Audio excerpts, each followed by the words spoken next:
Okay, welcome to our YouTube channel. All right. My name is Martin. This is Leviton. All right. This is only channel where you get the original info that you need, original information that you need. Hmm? So if you are here, that means you are at the right place. Okay. Yes, you are at the right place. Okay. Soon we'll start our online classes. This is an intro. Like I told you guys, I said we'll have an introduction class, okay, where I will tell you what you need to know, okay, before you fill that particular form called Jamb form. Don't fill it now till you understand, till you go through this, you watch this particular video. Tell your friends, okay? Now, what do you need to know? What you need to know here is, do you know that your O level result will determine the school that you go? Are you aware? University that you go. Some people don't know that. Your O level result plays a role in determining the university that you go. Yes, it determines the university that you go. Okay, I will tell you. Okay, now, but before we go to that, let me tell you the things that you need to know. Okay, you need to get. Okay, for you to prepare yourself ahead of what the enrollment. Okay, now the first thing that you need to get is what to call your NIN. Make sure you have done your NIN. If you have not done it, go and do it now. This is the opportunity you have. Then, secondly, make sure you have a working email address. What do I mean by working email address? Don't use your dad email or your mom email address, please. Don't use their email address. I've said this in earlier. I'm still saying it again. Don't use their email address. Don't use your brother email address, because this particular email address is the same email address you'll be using from now till you graduate from school, even go to NYIC. Is that same email address that the JAM will be sending information to you. So you see how important that particular email address is. So get an email address and also put a password that you remember. Always remember. Very simple and easy password that you can easily what remember. That's it. Then secondly is make sure you have your O level result. If you don't have your O level result, no problem. But let me tell you how O level result plays a particular a vital role in determining the university you do what you attend. Okay. Now our university, I have categorized it into two. One will have university that write post UME and will have university that doesn't write post UME. Okay. If you have C's in your result, like for example, your O level result is filled with C, C, C, C, C, C, C, C, C, and few B, my dear, there are university that you go. What I mean by university that you go in, they not in the say that you cannot go to any university you want, but depending on the course you are going for, you might be intelligent. Hope you are getting what I'm saying. You might be intelligent, okay, even more than someone that got some A's in their own result. Hmm? But now universities are judging using those things. Okay. So let me now tell you what to do before you fill that form. Before you fill that form, if you have like C's in your result, okay, your O level result, what you need to do here is you just need to apply to universities that write post UME. Okay, just like they are giving you a second chance. So apply to university that write post UME. Okay, so that you show your strength over there that can help you to triumph. Hope you are getting what I'm saying now. So they will judge you with your JAM score and your post UME score. Okay, but if you apply to this university like UNN and some other federal university that don't write post UME or school that doesn't write post UME, I'm telling you, you'll be hot, because one, they will judge using your O level results and also your JAM score. So you can imagine a situation whereby you have 320 in your JAM and you're thinking that, okay, you have done it all. And coming to post UME, you'll be having something like, in your O level result, you have something like C's all through. Okay. You see that you have a challenge. Now, the C that you have and the little B you have might not qualify you to get that particular admission on merit. So you have seen where the issue is now. Okay. So what I'm saying in essence here is, when you look at your O level result, if you have not written your O level, you have not written your WAEC, you have not written your NICO, I advise you, if you are writing the exam, write it all with all your strength, all the strength you have. Make sure you don't leave any stone unturned. So make sure you get your A's and your B's. Okay, because when you have your A's and your B's, you are not limited. You can go to any university you want, as I'm categorizing them now. Okay, but if you have your C's full in your result, you have most of your grades are C's and C's and C's. I'm telling you, if you go to a university that doesn't write post UME, you might have a problem there. Okay, yes, you might have a problem there, because when they want to grade you on using your O level result, you see that your grade will be back. Okay, So I will illustrate this particular thing on the board. I prefer to illustrate it on the board so you see the importance of what having the your O level, just your A's and B's in your O level. All right. So I will show you guys. Okay. Now, before I go to that, let me quickly tell you guys, give you small analysis on what I'm saying. Okay, so that you see how important it is. Okay, that mean your O level results, how important it is. Let's take UNN as a case study now. Okay, for example, someone scored like 270 in post UME. All right, UNN has it this way that yeah, University of Osaka. They have it this way that they have 60-40%, 60% from your jam. Okay, your jam will make up to your 60%, while your screening, which is the screen they usually use, is your O level. So making up what to call the 40%. Are you seeing it now? So you cannot afford to meet the 40%. Okay, let's draw the analysis now. For example, someone scored like B3, A1, B3, and B2. You see it on your screen. Okay. And from what they gave us, okay, from what we have, the way they analyze it, A1 recently, A1 universities, the way I analyze it recently, A1 is 100%, okay, from universities like in Soka. Yeah, A1 is 100%, that's what they give it. Then B3 is 80%, B2 is 90%, then C4 is 70%, C5 is 60%, then C6 is 50%. So you see how the they rate all of them.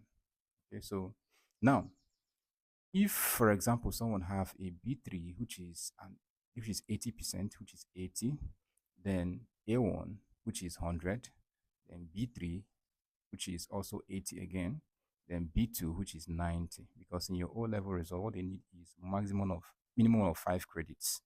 Okay, that's what university will tell you. Minimum of 5 credits. So need to those the course that you are going for. Okay, you must at least get a minimum of 5 credits as regard that particular course, not just random um credit. Oh. If you are going for medicine, for example, the subject combination there's supposed to be maths, English, biology, chemistry, and physics. Okay, that's the subject combination for O level. That's for your O level. For your JAM, subject combination is English, biology, physics, and chemistry. So if you are talking about your O level now, which is your maths, English, physics, chemistry, and biology. Okay, so you have all these grades that I mentioned so far. All right, so let's draw the analysis here now. Okay, now for example, this person have this. Okay, then when you sum it up together, you have something like 350. All right. Now, since the person has something like 350, that's from the O level result. Okay. And it's 40%. So it becomes 40% of 350, which is 350 times 40 over 100. Okay. Which will give us 140. Are you getting it? Then the post UME is 270. That's what the person scored, 270. And their post UME is 60%. So if it's 60%, that means it's 270 times 60, which is 60 over 100. So it will give us what? 162. Then when you add 162 plus 140, you'll be having something like 302. So that is how they do their own grading over there. I hope you are seeing it now. So you see the role that your O level plays. So if you have something like CCCCC and you have already made effort in your jam, you see that you are going nowhere. You understand? Because people that have good grade in jam also and also have good grade in their O level results will have an edge above you. So that's the reason why I said that you pay attention to this before you fill the form. Okay, you pay attention to the before you fill the form. Now let's look at universities that judge using their what's it called, using the only post UME the right exam. That's it. I told you have two categories: the people that write post UME and people that don't write post UME. Okay, let's judge with people that write post UME. For example, I'm using photo as a case study now. Photo right, you have something like 250 in your jam, and you also have your post UME to be 300. Okay. Now, if you look at it very well, you see that when you add the two scores together, you'll be having something like 550. Okay. And you know that Jamb is over 400. Okay. Their post UMINA is also over 400. So that means they're going to divide it by 8. So when they divide it by 8 to have 100, so we'll have something like 68.75. Okay. So if we have 68.7, that means that is the mark that the person have. So if they are going to judge you, they are judging you with that 68.5. So if you meet up the cutoff mark of that particular department, they will give you admission. So I know why I'm calm. I settled down to explain all these things. These are the things that student doesn't know. Their own is I want to go to this, I want to go to OAU, I want to go to this university, I want to go to before you go to university, make sure that you understand all these things I'm saying. So you know the university that are writing post UME and the person that are not writing post UME. Then if the person that are writing post UME are there, then they all have their own advantage and also what their disadvantage. I've mentioned it earlier now. So you already know their advantage and know their what disadvantage. What I mean by advantage and disadvantage in the sense that if you have good grade in your O level, A's and B's, you can go to the one that doesn't write post UME. So you know that the only thing that you are pursuing here is to make your jump. Then if you have the one that write post UME, if you go, that means probably you might have a low score. But that one doesn't discriminate. Okay. But the only thing there is you need to write another exam. But if you don't want to face another stress of writing many exams, you can, since you have good grades, you can go to university that doesn't want write post UME. But you can still attend, if you have good grades, you can still go to university that writes what post UME. That means you have extra work to what to do. Okay. So that is the explanation. Then finally, we're going to look at what we call the subject combination. What do you mean by subject combination? Subject combination in the sense that before you say I'm going for medicine, I want to be a medical doctor, okay? They are what we call subject combination, okay? That means subject that you need to know, subject that you need to um, score very well in your what, at least have credits in your O level results, okay? Now, I will mention some few courses. Then, if I didn't mention your own course, please you can comment via the comment box. You can write your the course you actually want to study, then I will help you. I will type and tell you the subject combination for that particular. So for your O level results and your Jamb results, okay, for your Jamb subject, sorry, and your O level subjects, okay, they should rhyme. What I mean by rhyme, they will be the same. Hope you get what I'm saying now. So whatever thing that you are choosing in your Jamb results, your Jamb subjects, okay, should be the same thing you also credit or you pass in your what in your O level. I've seen a situation where someone say I want to study uh, political science, no government, no history, and those things are very important. He's just looking at me. What they have is marketing, commerce, and economics. I say all these things you have now cannot get you political science. I hope you're getting what I'm saying now. But he said that he have 5 credits. I said, yes, you have 5 credits. I can see it. But your 5 credit doesn't doesn't go in line with, it doesn't tally with what they need in political science. I hope you're getting what I'm saying. So you need to know your subject combination, your JAM subjects, and also what your O level subjects. Okay. Now let me mention some few courses so that you understand. Medicals, all medicals do the same, ranging from nursing, medicine, uh, what's it called, lab, med lab, radiography, and so on and so forth. They all go with the same. How do I mean by the same? The subject combination for JAM there is your biology, your chemistry, your physics, and your English. Okay. Now, if you are going for engineering, the subject combination there is your mathematics. You're going to write mathematics. You're going to write physics. You're going to write chemistry and English. So English is compulsory for everybody. I hope you are getting it now. Then, if you are a law student, you are going for law. Okay, your subject combination should be your CRS, your government. Okay, your literature. Okay, and lastly your English. So that's the subject JAM subject combination. I hope you get what I'm saying. So whatever you have in your JAM should be the same thing that you have in your what WAEC. Your WAEC must contain those subject combination that you fill up in your JAM form. So you should not be filling different things. When you fill economics in your WAEC, you now write economics in JAM. It's not accepted. If actually that particular course need economics, that means you're already failing.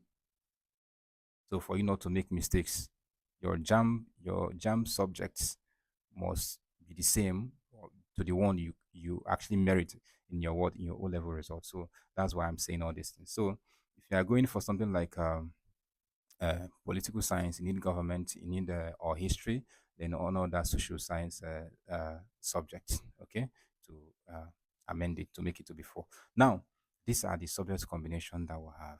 All right, so you can actually write me via the comment box. I will tell you um, um, the subject combination for any course that you mentioned there. Okay, bye. This is Levitin. See you guys again. Please remember, if you actually want to make it big this time around, if you want to make a good grade, do well to subscribe, do well to like, and also what share and click notification button as you get our subsequent videos. Our online class, our subject classes, that's online class, okay, when we'll be teaching you based on your subjects, okay, will commence next week. I'm feeling it next week. I will try and start it next week. Okay, so please, we'll be looking at vividly the major topics that they set in WAEC, in your Jamb, sorry. The major topic they set in Jamb. What I mean by major topic they set in chemistry, for example, I'm using chemistry as a case study now.